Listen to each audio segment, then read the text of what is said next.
Déjà en 1840, nous avions des centaines d'étudiants de la communauté roumaine à la Sorbonne, à Paris. Donc cette communauté traverse un siècle et demi pour arriver en 1990, la chute du communisme.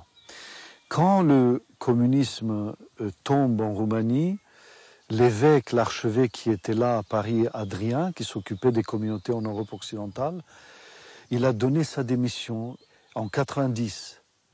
Depuis 94, on a eu un locum tenens, Monseigneur Séraphin, qui était arrivé en Allemagne.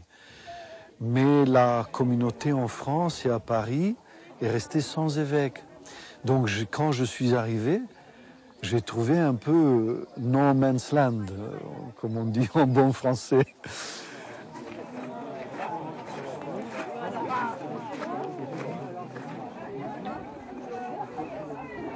J'ai fini mes études en 93, en Roumanie, en Transylvanie, à Sibiu.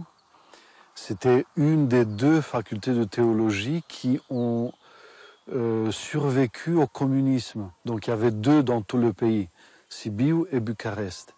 Et en 94, j'ai été envoyé par mon évêque pour faire des études de doctorat à l'Institut Saint-Serge. Mais en même temps, j'étais célébrant au monastère de Bussy, un monastère international où on parlait 11 langues quand je suis arrivé là-bas. On a ajouté le roumain, bien sûr. Et en 97, comme il n'y avait plus d'évêque orthodoxe roumain à Paris, il cherchait un évêque. Et donc on a été désignés, 3 hiéromoines, 3 candidats. On ne se portait pas, nous, candidats, mais on a été désignés. Et moi, j'étais élu parmi les 3 candidats en 97, fin 97, comme futur archevêque de cette communauté qui était en Europe occidentale et méridionale en 9 pays à l'époque. Axios.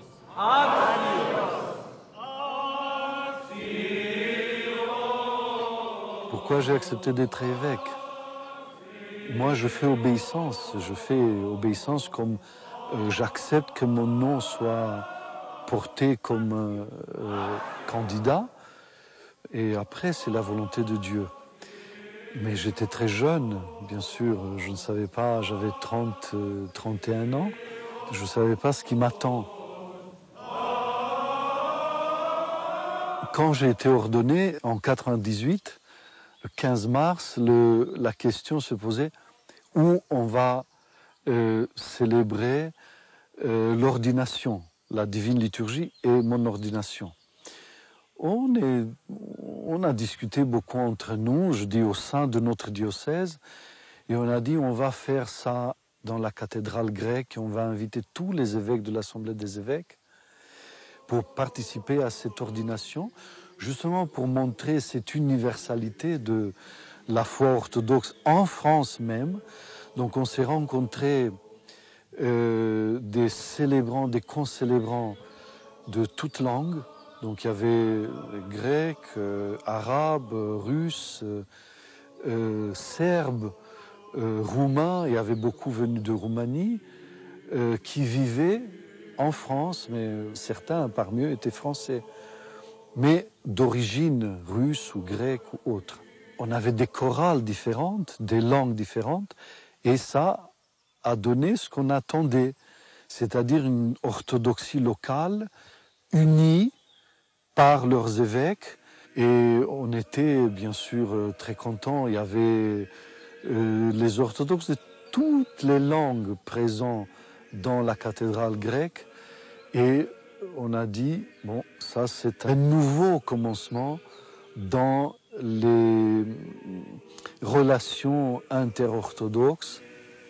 L'unité orthodoxe que nous recherchons, orthodoxe de diverses origines, installée en Europe surtout et en France particulièrement, nous sommes amenés à montrer cette unité de foi. Voilà un grand moment où l'orthodoxie dans ce pays se réunit et elle célèbre une ordination épiscopale.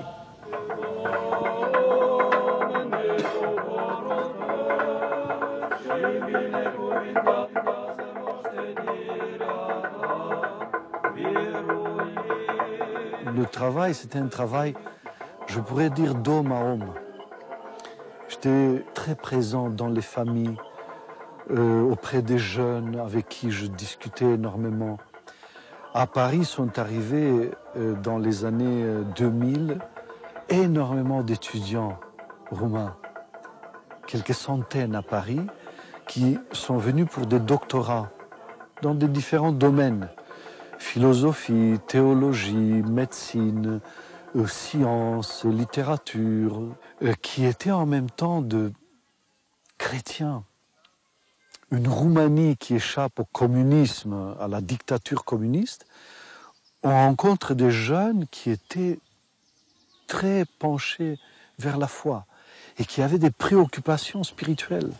J'ai rencontré une vraie communauté qui n'attendait qu'être mise en valeur. Et cette communauté a commencé à grandir, jusqu'à avoir aujourd'hui une vingtaine de communautés sur Paris et en région parisienne.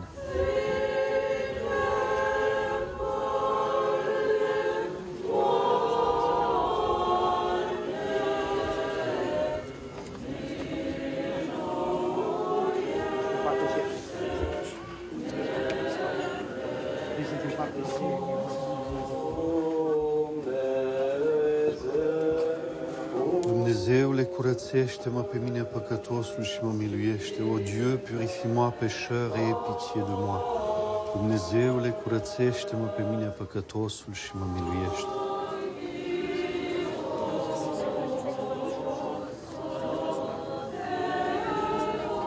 Nous sommes des Roumains, mais on est en train de bâtir une église orthodoxe. On est d'abord orthodoxe voilà. et après roumain. Et après on est roumain. Voilà. Notre identité c'est l'orthodoxie. Voilà.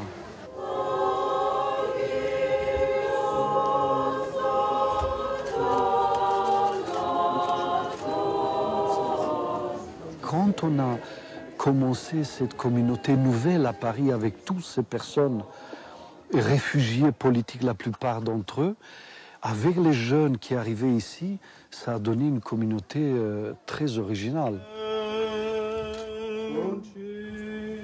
Poruncește în-al preasfințite stăpâne, pe cel ce vi se aduce înainte spre a fi hirotesit și că...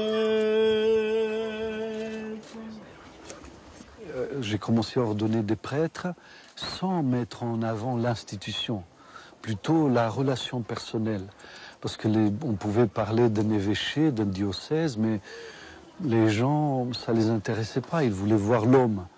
Parce que c'est comme ça dans la tradition orthodoxe, c'est l'homme qui compte plus.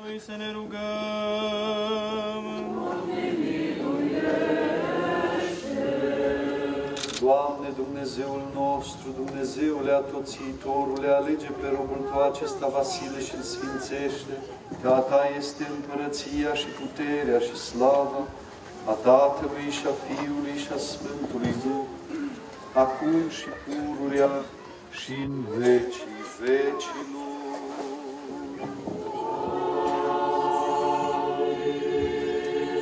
J'ai commencé à faire ce lien absolument nécessaire entre les communautés entre elles, entre les prêtres, qu'ils soient ouverts au dialogue interchrétien, parce que partout nous étions dans des églises catholiques, dans des églises protestantes, des temples protestants, des églises anglicanes.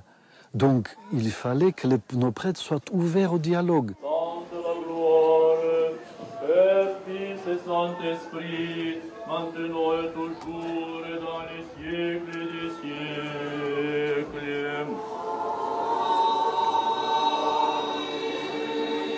Le travail a commencé il y a 12 ans avec la bénédiction de Monseigneur Joseph.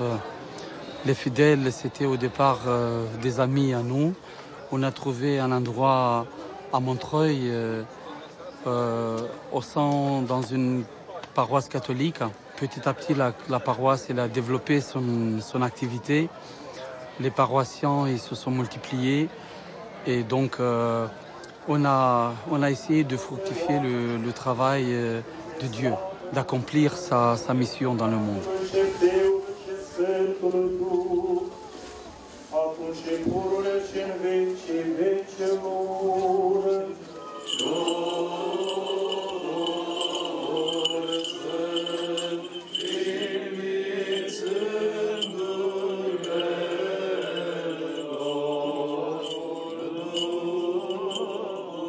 Le père Valériou, je l'ai connu quand il venait d'être ordonné diacre, le jour de la fête de notre grande fête du diocèse, la Saint-Denis.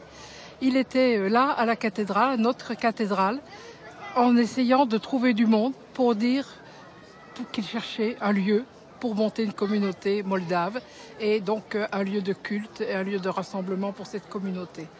Et donc à partir de là, on est resté en relation, on a cherché des solutions.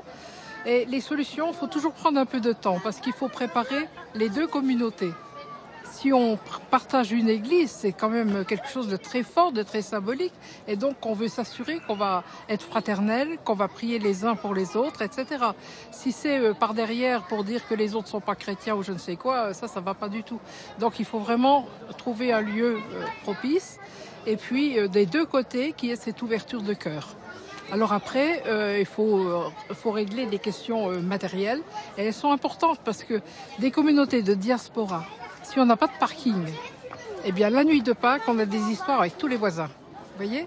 Donc moi maintenant je suis déléguée à l'œcuménisme, un des premiers soucis si on me demande un lieu de culte, ça va être de lister toutes les questions matérielles qui vont faire que la fraternité va être possible. Pas seulement entre catholiques et orthodoxes, mais avec l'environnement. Salutations, Monseigneur Pascal. Le moment le plus important pour moi, c'était la Sainte Liturgie. Sur cet lieu-là, quand on l'a vu la première fois, on a été enchantés. On a vu le chêne qui est ici et on a dit, il nous a attendus, nous.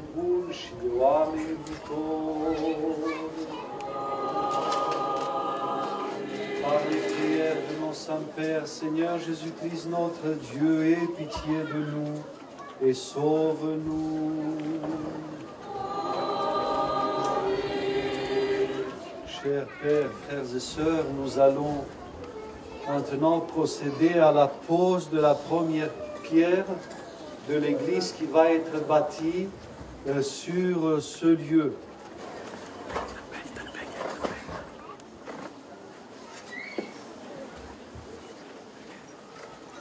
Cette communauté s'est développée. On a fondé 2 autres diocèses, à Rome un et à Madrid un autre. Je suis devenu métropolite en 2001 et donc je suis là responsable de cette métropole qui a 6 évêques aujourd'hui, 3 diocèses, plus de 700 communautés répandues en Europe occidentale et méridionale et donc un peuple qui compte aujourd'hui plus de 3 millions de fidèles. La bénédiction, la providence, c'est que énormément d'orthodoxes roumains qui sont arrivés, par exemple en France, mais dans toute l'Europe occidentale, plus de 3 millions. Parmi eux, il y a énormément de personnes qui travaillent dans le bâtiment. Ils nous aident, ces personnes. C'est eux-mêmes qui vont bâtir leurs églises. Jacob se levant au matin et prenant la pierre qui lui avait servi de chevet, comme une stèle l'adressa, puis versant de l'huile sur son sommet, il dit, « Le Seigneur est en ce lieu, et moi je ne le savais pas, que ce lieu est redoutable, c'est bien ici la maison de Dieu, et la porte du ciel. Alléluia, Alléluia, Alléluia. » Dumnezeu este în mijlocul ei și nu se va clătina, o va ajuta Dumnezeu dis de dimineață.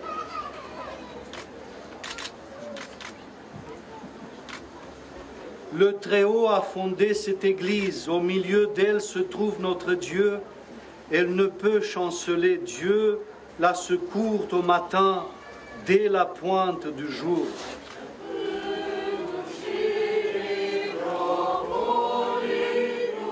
savez, je me suis demandé pourquoi j'ai fait de l'école d'ingénieur dans le bâtiment et la théologie en même temps. Je suis venu en France et j'ai découvert ça. Puisque le Père Céleste, il m'a découvert, il m'a mis dans une mission. Et puis après, petit à petit, on se découvre. Comme on les découvre, on découvre nos péchés au fond de notre cœur. On découvre aussi la mission que Dieu il a avec nous.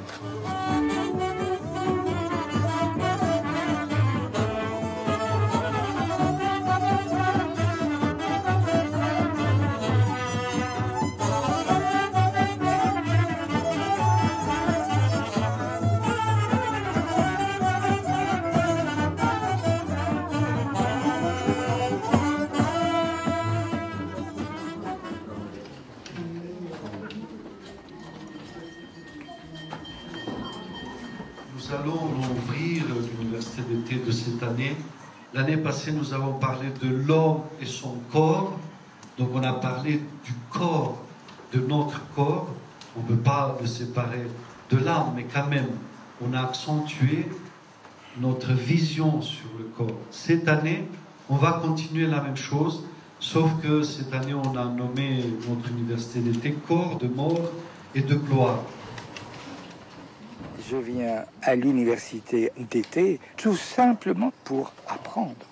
Voilà, je suis un élève prêtre qui vient apprendre à connaître mieux, à savoir plus un petit peu, et surtout à être poussé sur la route pour continuer mon chemin sacerdotal et le faire si possible mieux, plus profondément, de façon peut-être plus extensive que ça.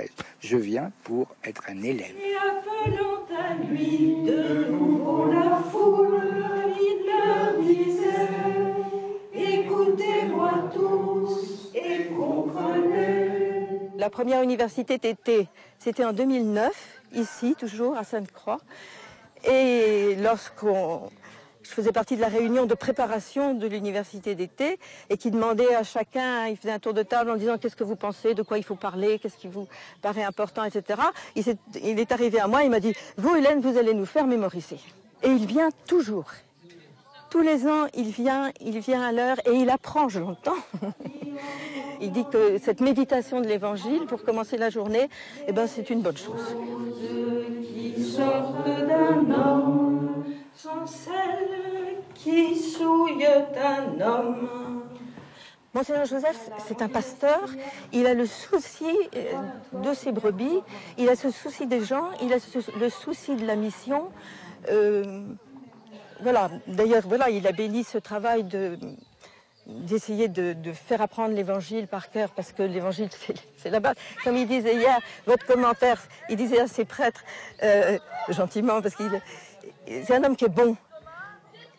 Votre commentaire, c'est très très bien, mais l'Évangile, c'est quand même l'essentiel.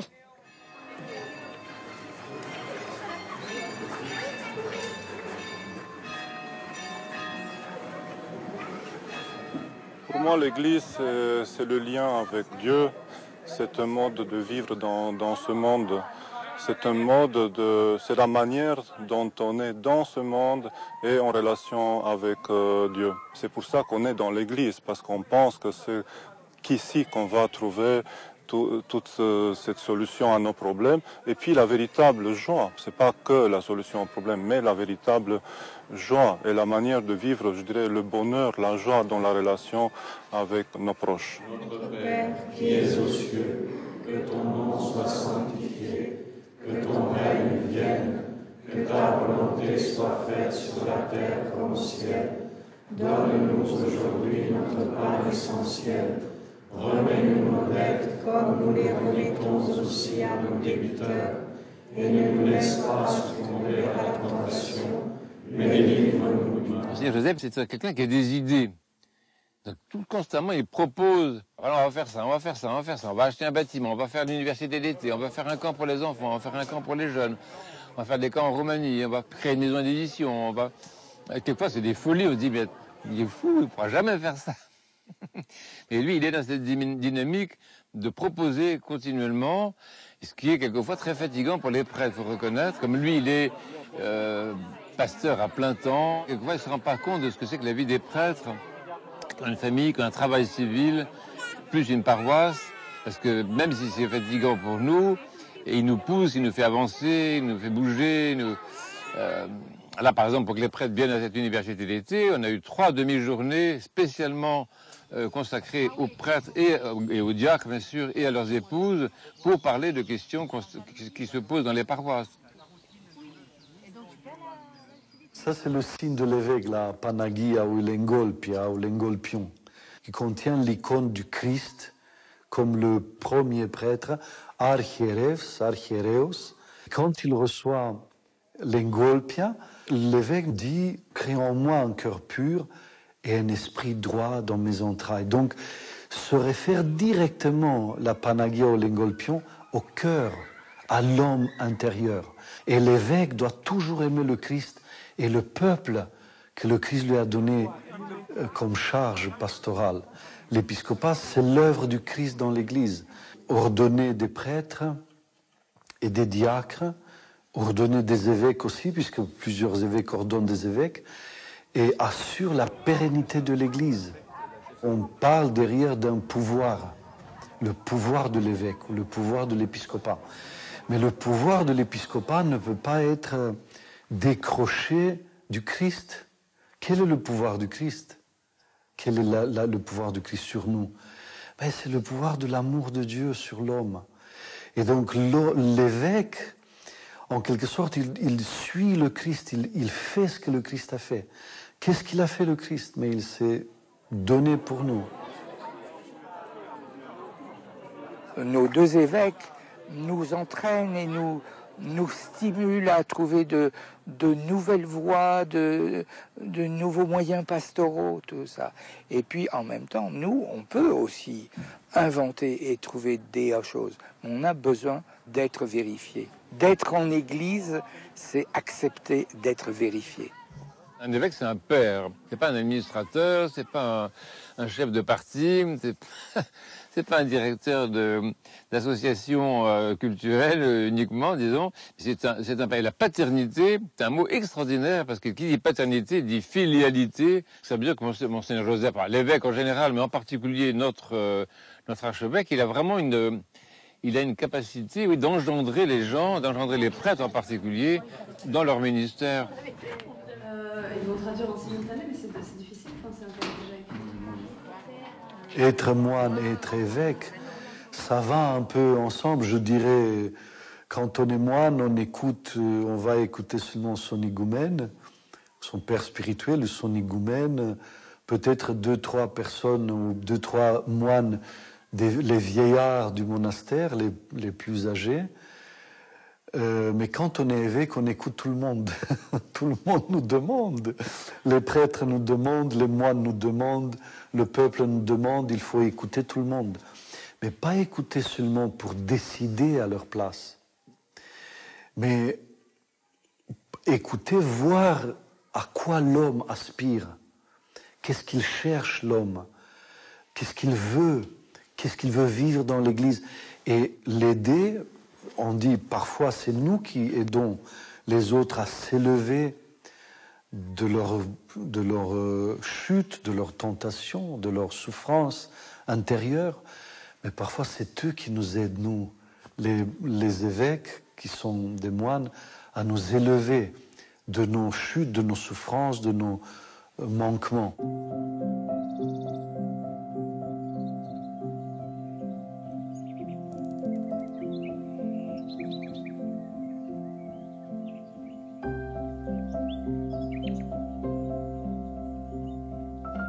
Monseigneur Joseph est un homme qui croit à la prière. C'est une bonne nouvelle, un évêque qui croit à la prière, c'est pas complètement... ça devrait pas être complètement étonnant, mais enfin bon, c'est bien de le dire quand même. Il y a des gens qui croient à autre chose, qui croient à l'administration, qui croient au canon. Bon, Monseigneur Joseph est un homme qui croit à la prière véritablement. Et cet investissement personnel qu'il a dans la prière pour chacun d'entre nous, c'est un investissement qui est perceptible.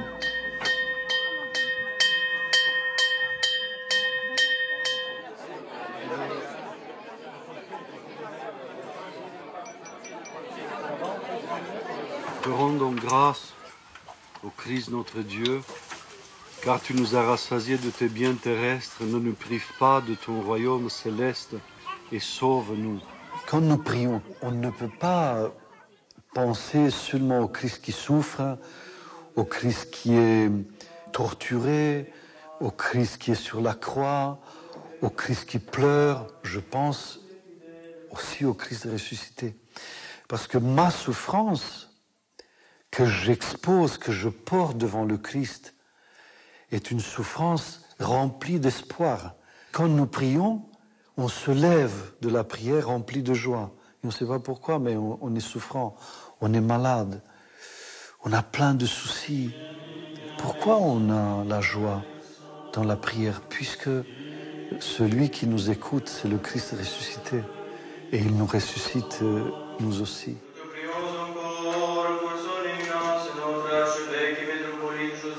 Pour nous, Monseigneur Joseph, c'est notre Père spirituel.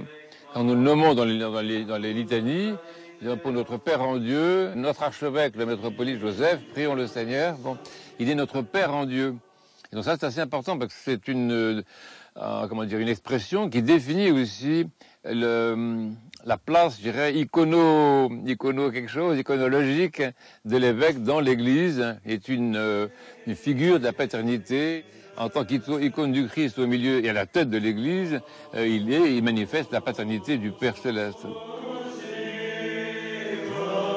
De la même manière, l'évêque, il doit être en état de donner sa vie pour l'Église, à la suite du Christ. Le premier pouvoir qu'il a, c'est le pouvoir de l'amour. Aimer comme le Christ aime le monde. Et par la suite, il y a un pouvoir, le pouvoir de la grâce, de la transmission de la grâce dans l'Église, qui compte sur le discernement. Qui est celui que je vais ordonner à la prêtrise? Après, il y a le pouvoir de déliement. Mais à la suite du Christ, qu'est-ce qu'il a fait? Il a lié ou il a délié? Mais il a délié. Il a pardonné. Grâce à son immense amour pour nous, il a pardonné, il a donné le pardon dans l'Église comme une source de renouvellement de l'être humain. Donc voilà le rôle de l'Église, avec ceux qui sont croyants, comment l'évêque, par le pardon qu'il donne, il pacifie l'homme, l'homme ressuscite. Et c'est ça la transmission dans l'Église, des siècles et des siècles après la venue du Christ. L'évêque est un homme qui vit au milieu du peuple. Et quand tu vis au milieu du peuple, si tu n'aimes pas l'homme en général, si tu n'aimes pas le peuple, tu ne peux pas faire ça. On se donne énormément dans cette relation avec les autres, mais on reçoit énormément. Il y a une joie profonde et je peux dire que je vis de cette joie. C'est une vie que je ne voudrais pas changer avec une autre.